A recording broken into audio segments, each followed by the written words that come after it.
Hello guys, എന്തിൻ്റെ വിശേഷം? എല്ലാവർക്കും സുഖമാണെന്ന് വിശ്വസിക്കുന്നു. അപ്പോൾ ഇന്നത്തെ നമ്മളുടെ വീഡിയോ എന്ന് പറയുന്നത് ലോസ്റ്റ് ലഗേജിനെ പറ്റിയിട്ടാണ്.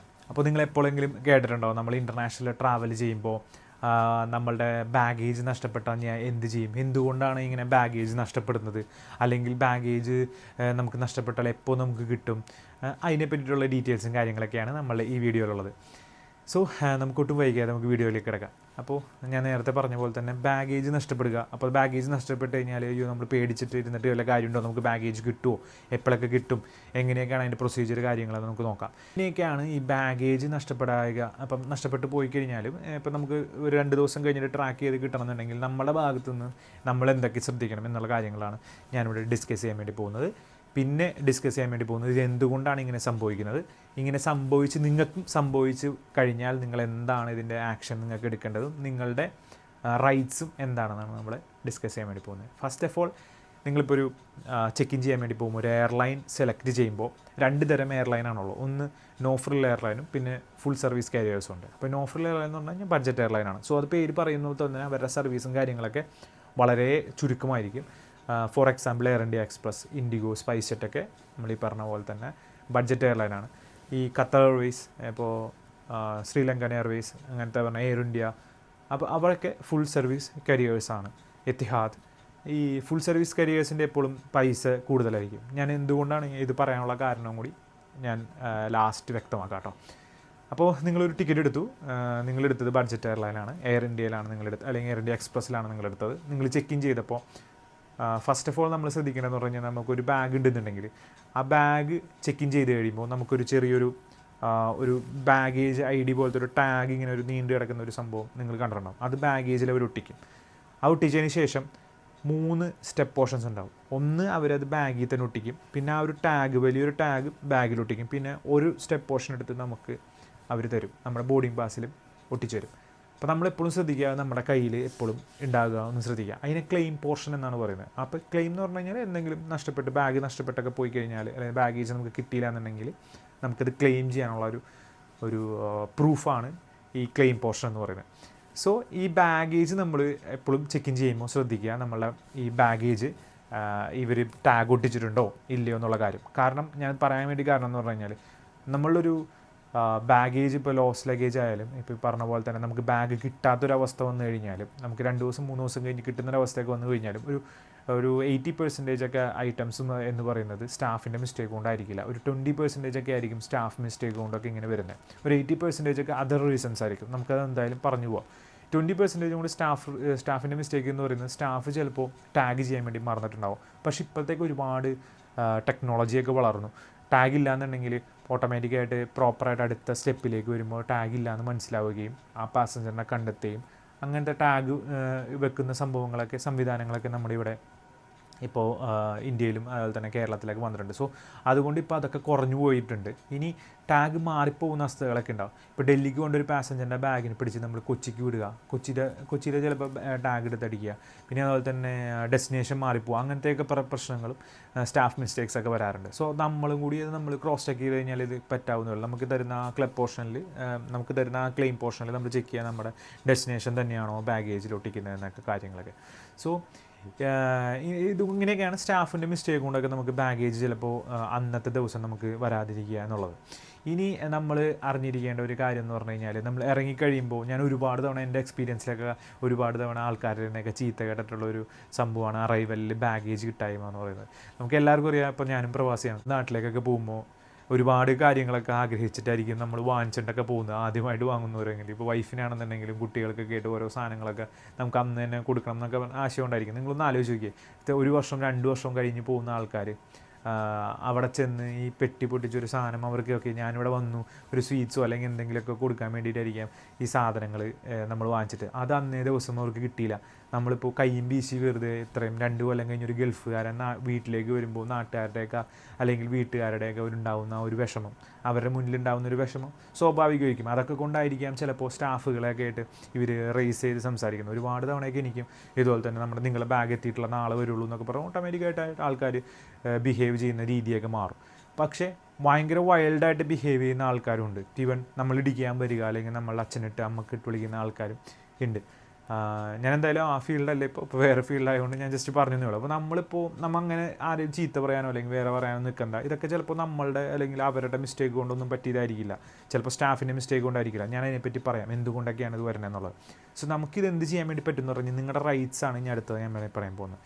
ഇതിന് നിങ്ങളുടെ റൈറ്റ്സ് എന്താണ്? നിങ്ങൾക്ക് നേരത്തെ തരുന്ന ക്ലെയിം പോർഷൻ വെച്ചിട്ട് നിങ്ങൾക്കൊരു കംപ്ലയിൻറ്റ് റേസ് ചെയ്യാം. അതിനെ BIR എന്ന് പറയും, PIR എന്ന് പറയും, പല തരത്തിലും പറയുന്നത്.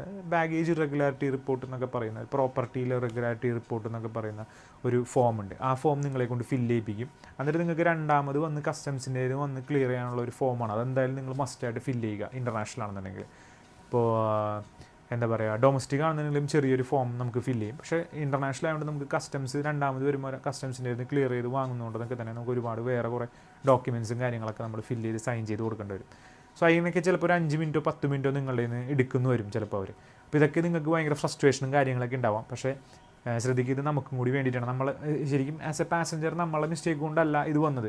പിന്നെ അവരുടെ ഭാഗത്ത് നോക്കുമ്പോൾ അവരുടെ മിസ്റ്റേക്ക് കൊണ്ടായിരിക്കില്ല വന്നത്, ചിലപ്പോൾ സ്റ്റാഫിൻ്റെ മിസ്റ്റേക്ക് ആയിരിക്കാം. പക്ഷേ അതിനപ്പുറമായിട്ട് വേറെ കുറേ സംഭവങ്ങളും ഇതിലുണ്ട്. അതിനെ പറ്റിയിട്ടൊക്കെ ഞാൻ വരാം. അപ്പോൾ നിങ്ങൾക്ക് ക്ലെയിം ചെയ്യാനുള്ള സംഭവം എന്ന് പറഞ്ഞു കഴിഞ്ഞാൽ, ഇപ്പോൾ എല്ലാ എയർലൈൻസുകളും ഇപ്പോൾ അവരുടെ ഭാഗത്തുനിന്ന് മിസ്റ്റേക്കുകൾ അല്ലെങ്കിൽ വെതർ കണ്ടീഷൻ അങ്ങനത്തെ എന്തെങ്കിലും കണ്ടീഷൻ കൊണ്ടാണ്, സേഫ്റ്റി സെക്യൂരിറ്റി പരമായിട്ടുള്ള കണ്ടീഷൻ കൊണ്ടാണ് നമ്മളെ ബാഗ് വരാത്തെന്നുണ്ടെങ്കിൽ, അവരുടെ പ്രോബ്ലം ആണെന്നുണ്ടെങ്കിൽ അവർ നമുക്ക് ഇങ്ങോട്ട് അവിടേക്ക് വരാനുള്ള ടാക്സി അലവൻസൊക്കെ നമുക്ക് തരും. നമുക്ക് എന്തായാലും ടാക്സിയുടെ പൈസയൊക്കെ നമുക്ക് വാങ്ങാവുന്നതാണ്. ഇനി അതിന് പുറമെ കോമ്പൻസേഷനായിട്ട് പൈസ കൊടുക്കുന്ന കമ്പനികളുണ്ട്. അപ്പോൾ ഞാൻ നേരത്തെ പറഞ്ഞ ആ 2 ടിക്കറ്റിൻ്റെ വ്യത്യാസങ്ങൾ നിങ്ങൾ മനസ്സിലാക്കുക. ഇപ്പോൾ ഖത്തർ എയർവേസ് ആണ് അല്ലെന്നുണ്ടെങ്കിൽ ഫുൾ കരിയർ സർവീസൊക്കെ ആണെന്നുണ്ടെങ്കിൽ നിങ്ങൾക്ക് ചിലപ്പോൾ കോമ്പൻസേഷനായിട്ട് അഡീഷണൽ കോമ്പൻസേഷൻ നിങ്ങൾക്ക് വരും. അതായത് ഇങ്ങനത്തെ ഒരു പ്രശ്നം ഉണ്ടായതിന് നിങ്ങൾക്ക് അഡീഷണലായിട്ട് കോമ്പൻസേഷൻ വരും. പക്ഷേ നിങ്ങളൊരു എയർ ഇന്ത്യ എക്സ്പ്രസ് അല്ലെങ്കിൽ സ്പൈസ് ജെറ്റ് ഇൻഡിഗോ പോലത്തെ ഒരു നോ ഫ്രിൽ അല്ലെങ്കിൽ നോ ബഡ്ജറ്റ് എയർലൈൻസിനോട് നിങ്ങളത് ചോദിക്കാൻ വേണ്ടി ചെന്ന് കഴിഞ്ഞാൽ ചിലപ്പോൾ നിങ്ങൾക്ക് കിട്ടണമെന്നില്ല, കോമ്പൻസേഷൻ കിട്ടണമെന്നില്ല. പക്ഷേ നിങ്ങൾക്ക് ടാക്സിയുടെ കാര്യമായിട്ടുള്ള ബാക്കിയുള്ള കാര്യങ്ങളൊക്കെ കിട്ടും. നമ്മളൊരു ടിക്കറ്റ് എടുക്കുമ്പോൾ തന്നെ ഇതൊക്കെ ഒന്ന് ജസ്റ്റ് ഒന്ന് വായിച്ച് നോക്കി കഴിഞ്ഞാൽ മനസ്സിലാവും. ഇവരുടെ വെബ്സൈറ്റിൽ കാര്യങ്ങളൊക്കെ കൊടുത്തിട്ടുണ്ടാവും. നിങ്ങളുടെ ബാഗേജ് കളഞ്ഞു പോയി കഴിഞ്ഞാൽ അവരെന്താണ് ചെയ്യുന്നതെന്നുള്ള കാര്യങ്ങൾ. അല്ലാണ്ട് അവിടെ ചെന്നിട്ട് നമ്മളൊരു ബ്ലൈൻഡായിട്ട് കിടന്ന് ഒച്ചപ്പാടുണ്ടാക്കിയിട്ട് കാര്യമില്ല. ഇതൊക്കെ പേപ്പേഴ്സിലും പെന്നിലും കാര്യങ്ങളൊക്കെ എഴുതിയിട്ടുണ്ട്. അപ്പോൾ അവരുടെ ഒരു വെബ്സൈറ്റിലും പിന്നെ അതുപോലെ തന്നെ പബ്ലിക് ഡൊമൈനിൽ അവർ ചെയ്യുന്ന കാര്യങ്ങൾ ഓൾറെഡി കൊടുത്തിട്ടുണ്ടാവും. അപ്പോൾ അത് തന്നെ അവർക്ക് ആപ്ലിക്കബിളായിട്ട് നിങ്ങൾക്ക് തരാൻ വേണ്ടി പറ്റുള്ളൂ. നിങ്ങളിപ്പോൾ എത്ര ഫൈറ്റ് ചെയ്ത് കഴിഞ്ഞാലും, നിങ്ങളിപ്പോൾ നിയമപരമായിട്ട് പോകുന്നു പറഞ്ഞാലും നിങ്ങൾക്ക് അവിടെ ജയിക്കാൻ വേണ്ടി പറ്റില്ല. കാരണം അവർ അവിടെ ഓൾറെഡി പബ്ലിക് ഡൊമൈനിൽ അവർ എഴുതി വെച്ചൊരു കാര്യമാണ്. അത് അവർ ഫോളോ ചെയ്യുന്ന അത്രയും നിങ്ങൾക്ക് ഒരിക്കലും ഫൈറ്റ് ചെയ്ത് ജീവിക്കാൻ പറ്റില്ല. നമ്മളെ വെറുതെ ഹെൽത്തും പിന്നെ അതുപോലെ തന്നെ അവിടെ ഇവിടെയും സോഷ്യൽ മീഡിയയിൽ നമുക്ക് വെറുതെ ഒച്ചപ്പാടുണ്ടാക്കാമെന്ന് മാത്രമേ ഉള്ളൂ. നമുക്കെന്തായാലും ഒന്നും ചെയ്യാൻ വേണ്ടി പറ്റില്ല. നമ്മൾ ടിക്കറ്റ് എടുക്കുന്നതിനെക്കാട്ടും മുന്നേ ഇത് കാര്യങ്ങളൊക്കെ അറിഞ്ഞിരിക്കുന്നത് നല്ലതാണ്. ഇനി നിങ്ങൾക്ക് ഫുൾ സർവീസ് കരിയറൊക്കെ വേണമെന്നുണ്ടെങ്കിൽ നിങ്ങൾ ഫുൾ സർവീസ് കരിയറായിട്ടുള്ള ഒരുപാട് എയർലൈൻസിലേക്ക് നിങ്ങൾക്ക് ഖത്തർ എയർവേസും അതുപോലത്തെ ടിക്കറ്റ് എടുക്കുക. ഇനി ഇത് എന്തുകൊണ്ടാണ് ഇങ്ങനെ സംഭവിക്കുന്നതെന്നും കൂടി ഞാൻ പറഞ്ഞുതരാം. അപ്പോൾ നിങ്ങൾക്ക് ക്ലിയർ ആയിട്ട് മനസ്സിലാവും ഇവരുടെ ഭാഗത്താണോ അല്ലെങ്കിൽ നമ്മുടെ ഭാഗത്താണോ ആരുടെ ഭാഗത്താണോ മിസ്റ്റേക്ക് എന്നുള്ളത്. അതിലേക്ക് കിടക്കാം. ഇപ്പോൾ ഒരു ഫ്ലൈറ്റ് എന്ന് പറയുന്നത് ഇപ്പോൾ എയർബസ് നിങ്ങൾ കേട്ടിട്ടുണ്ടാവും, ബോയിങ് ഫ്ലൈറ്റ് കേട്ടിട്ടുണ്ടാവും, വൈഡ് ബോഡി നാരോ ബോഡി ഫ്ലൈറ്റൊക്കെ കേട്ടിട്ടുണ്ടാവും അല്ലേ. ഇപ്പോൾ നിങ്ങൾ വലിയൊരു ഫ്ലൈറ്റിലാണ് നിങ്ങൾ വരുന്നതെന്നുണ്ടെങ്കിൽ ഓട്ടോമാറ്റിക്കായിട്ട് ആ ഫ്ലൈറ്റിൻ്റെ കപ്പാസിറ്റി കൂടുതലായിരിക്കും. നിങ്ങളൊരു ചെറിയ ഫ്ലൈറ്റിലാണ് നിങ്ങൾ വരുന്നതെന്നുണ്ടെങ്കിൽ ആ ഫ്ലൈറ്റിൻ്റെ കപ്പാസിറ്റി ചെറുതായിരിക്കും. ഇപ്പോൾ നിങ്ങൾ പലപ്പോഴും കണ്ടിട്ടുണ്ടാവും കുറേ എയർലൈൻസ് ഇപ്പോൾ എയർബസ് 320 വെച്ചിട്ടോ അല്ലെങ്കിൽ 737 കുഞ്ഞി നാരോ ബോഡി വെച്ചിട്ട് ഇപ്പോൾ 5 hours ആയിട്ടുള്ള കുവൈറ്റിൽ നിന്നൊക്കെ ട്രാവൽ ചെയ്ത് പോകുന്നതൊക്കെ ഒരുപാട് നിങ്ങൾ ശ്രദ്ധിച്ചിട്ടുണ്ടാവും. ചിലപ്പോൾ ബാഗേജ് അലവൻസ് 40 കിലോ ഒക്കെ കൊടുക്കും. അപ്പോൾ നമ്മൾ ശ്രദ്ധിക്കേണ്ട കാര്യം എന്ന് പറഞ്ഞാൽ എല്ലാവരും 40 കിലോ ഒക്കെ വെച്ച് കൊണ്ടുവന്നു കഴിഞ്ഞാൽ ഇപ്പോൾ ഒരു ഫ്ലൈറ്റിന് ഒരു 62,500 കിലോ ആണ് ഈ ഫ്ലൈറ്റിന് താങ്ങാൻ പറ്റുന്നൊരു വെയിറ്റ് എന്ന് വിചാരിക്കുക. ഞാൻ ജസ്റ്റ് ഒരു റൗണ്ട് ഫിഗർ എടുത്താണ്.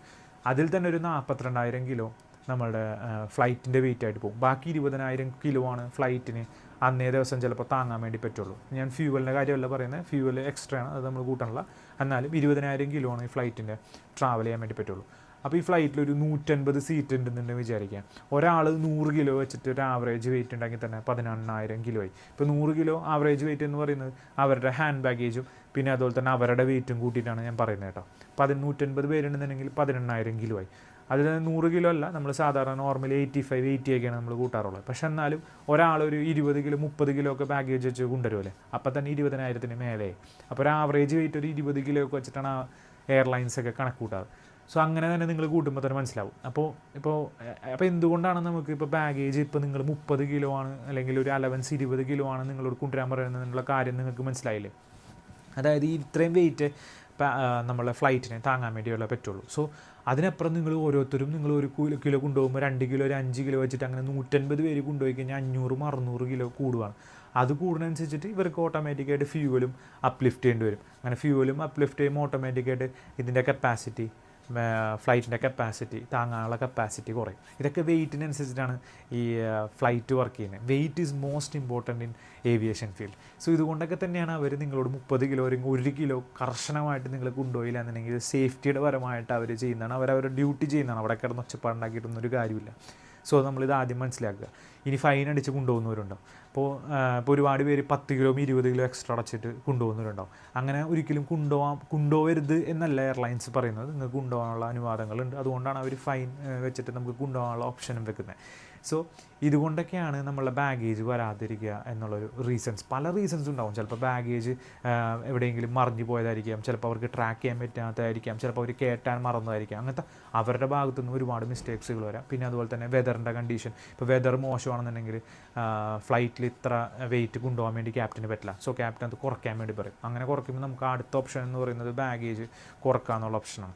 സോ അങ്ങനത്തെ ഒരുപാട് തവണയൊക്കെ ഉണ്ട്. അപ്പോൾ നിങ്ങൾ വിചാരിക്കും അങ്ങനെയാണെന്നുണ്ടെങ്കിൽ വലിയ ഫ്ലൈറ്റ് എടുത്ത് അവർക്ക് ഓടിച്ചാൽ പോരെ. വലിയ ഫ്ലൈറ്റ് എടുത്ത് ഓടിച്ച് കഴിഞ്ഞാൽ ഉള്ള പ്രശ്നം എന്ന് പറഞ്ഞു കഴിഞ്ഞാൽ ചിലപ്പോൾ ഇത്രയും ബുക്കിംഗ് കാര്യങ്ങൾ അവർക്ക് കിട്ടില്ല. സോ ഇതൊക്കെ ഒരു ബിസിനസ്സിൻ്റെ ഭാഗമായിട്ട് നിങ്ങൾ കരുതുക. ഇനിയിപ്പോൾ നിങ്ങൾക്ക് അതിനനുസരിച്ചുള്ള കോമ്പൻസേഷനും കാര്യങ്ങളൊക്കെ വേണമെന്നുണ്ടെങ്കിൽ ഇതൊക്കെ ഒരു റയർ കേസുകളാണ് ബാഗേജ് മിസ്സാവുക എന്നൊക്കെ ഉള്ളത്. ചിലപ്പോൾ ഒരു ഫ്ലൈറ്റിലൊക്കെ ചിലപ്പോൾ ഒരു ബാഗേജ് മിസ്സാവുക അല്ലെങ്കിൽ ഒരു നിങ്ങളുടെ ജേണിയിൽ ചിലപ്പോൾ നിങ്ങൾക്കും സംഭവിക്കാം എന്നുള്ളൊരു സംഭവമാണ്. നിങ്ങളിപ്പോൾ ഒരു 20 വർഷമായിട്ട് ട്രാവൽ ചെയ്യുന്നുണ്ടെങ്കിൽ എപ്പോഴെങ്കിലും ഇങ്ങനത്തെ ഒരു സംഭവം നിങ്ങൾക്ക് ഉണ്ടായിട്ടുണ്ടാകും. അതൊക്കെ കോമൺ ആയിട്ടുള്ള സംഭവമാണെന്ന് നമ്മൾ മനസ്സിലാക്കുക. പിന്നെ നിങ്ങൾ അറൈവ് ചെയ്യുന്ന സ്റ്റേഷനിൽ നിങ്ങൾക്ക് ഇപ്പോൾ എന്തൊക്കെ ചെയ്യാൻ വേണ്ടി പറ്റും എന്ന് പറഞ്ഞു കഴിഞ്ഞാൽ, ഇത് ഞാൻ നേരത്തെ പറഞ്ഞ ആ ക്ലെയിം പോർഷൻ വെച്ചിട്ട് നമുക്കൊരു പ്രോപ്പർട്ടി റെഗുലാരിറ്റി റിപ്പോർട്ട് എന്ന് പറയുന്ന ഒരു റിപ്പോർട്ട് നമുക്ക് രജിസ്റ്റർ ചെയ്യാം. അതൊരു സ്റ്റാഫ് ഉണ്ടെന്നുണ്ടെങ്കിൽ ആ സ്റ്റാഫിനോട് പറഞ്ഞാൽ ഒരു കംപ്ലയിൻറ്റ് എടുത്തരും. ഇത്രയും കാര്യങ്ങളാണ് എനിക്ക് ഈ വീഡിയോയിൽ പറയാനുള്ളത്. അപ്പോൾ എന്തായാലും ലോസ്റ്റായിട്ട് ഒരിക്കലും ബാഗേജ് എന്നേക്കുമായിട്ട് നിങ്ങളെ പോകുന്നില്ല. അതൊക്കെ റയർ കേസുകളാണ്. അങ്ങനെയും ഉണ്ടായ കേസുകളൊക്കെ ഉണ്ടാവും. അത് ചിലപ്പോൾ ഒരു ക്ലോസ് ചെയ്യാൻ വേണ്ടി ചിലപ്പോൾ 30 days 50 days 45 days ഒക്കെ ഉണ്ടാവും. പക്ഷേ ഇപ്പോഴൊക്കെ അത് വളരെ കുറഞ്ഞു വന്നുകൊണ്ടിരിക്കുകയാണ്. കാരണം നമ്മുടെ ടെക്നോളജി വളരെയായിട്ട് വളർന്നു വന്നു. ഇപ്പോൾ ആർട്ടിഫിഷ്യൽ ഇൻ്റലിജൻസ് വെച്ചിട്ട് ബാഗേജ് ട്രാക്ക് ചെയ്യുന്ന സംഭവങ്ങളൊക്കെ യൂറോപ്പിലൊക്കെ കൊണ്ടുവന്നിട്ടുണ്ട്. ഇപ്പോൾ എവിടെയെങ്കിലുമൊക്കെ ഒരു ബാഗേജ് അവിടെ ട്രാക്ക് ചെയ്യാൻ വേണ്ടി പറ്റുമെന്നുണ്ടെങ്കിൽ അവരുടെ ആർട്ടിഫിഷ്യൽ ഇൻ്റലിജൻസ് വെച്ചിട്ട് അവർ ഓട്ടോമാറ്റിക്കായിട്ട് നമ്മുടെ ബാഗേജ് ഡ്രോപ്പ് ചെയ്യുമ്പോൾ നമ്മളെയും ട്രാക്ക് ചെയ്യുമ്പോൾ അതുപോലെ നമ്മുടെ ബാഗിനും ട്രാക്ക് ചെയ്തിട്ടുണ്ടാവും.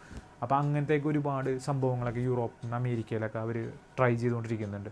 അപ്പോൾ അങ്ങനെയൊക്കെ നമ്മുടെ ഇന്ത്യയിലും വന്നു കഴിഞ്ഞാൽ നമ്മളുടെ ബാഗും നമ്മളായിട്ട് അവർ ലിങ്ക് ചെയ്യും. അപ്പോൾ തന്നെ അവർക്ക് ആർട്ടിഫിഷ്യൽ ഇൻ്റലിജൻസ് വെച്ചിട്ട് അവർക്കത് കണ്ടുപിടിക്കാൻ വേണ്ടി പറ്റും. അങ്ങനത്തെ ഒരുപാട് ഓപ്ഷൻസുകളൊക്കെ വരുന്നുണ്ട്. സോ ഭാവിയിൽ ഫ്യൂച്ചറിൽ ഇതൊക്കെ ഒരുപാട് പ്രശ്നങ്ങളൊക്കെ മാറിക്കിട്ടും. പണ്ടത്തെ അത്രയും ഇപ്പോൾ കുറവാണ് ബാഗേജിൻ്റെ ഇങ്ങനത്തെ പ്രശ്നങ്ങളും കാര്യങ്ങളൊക്കെ.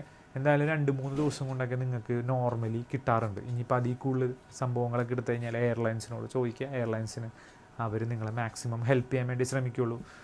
അപ്പോൾ എന്തായാലും ഈ വീഡിയോ ഉപകാരപ്പെടുന്നു എന്ന് വിശ്വസിക്കുന്നു. ഇതുപോലത്തെ ചെറിയ എയർലൈൻസ് ഏവിയേഷൻ ടിപ്സുമായിട്ട് ഞാൻ വീണ്ടും വരാം. പിന്നെ അതുപോലെ തന്നെ കുവൈറ്റിൻ്റെ കുറേ അപ്ഡേറ്റ്സും കാര്യങ്ങളൊക്കെ ഇനി വരാനുണ്ട്. സോ സ്റ്റേ ടു on the channel. Bye bye, see you again.